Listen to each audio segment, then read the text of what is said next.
ঘড়িতে এখন ৯টা মতন বাজে। মনা এইমাত্র ঘুম থেকে উঠলো।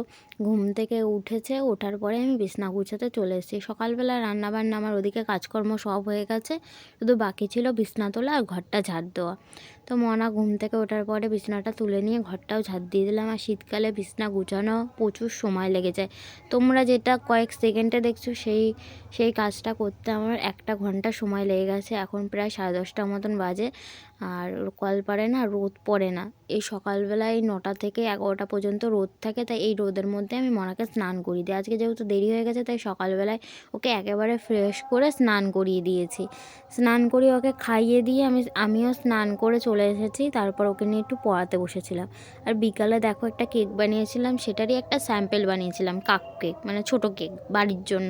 তো দেখো কতটা নরম আর সফট হয়েছে। তোমরাও যদি এরকম প্লাম কেক বা জন্মদিনের কেক অর্ডার করতে চাও তো অর্ডার করতে পারো।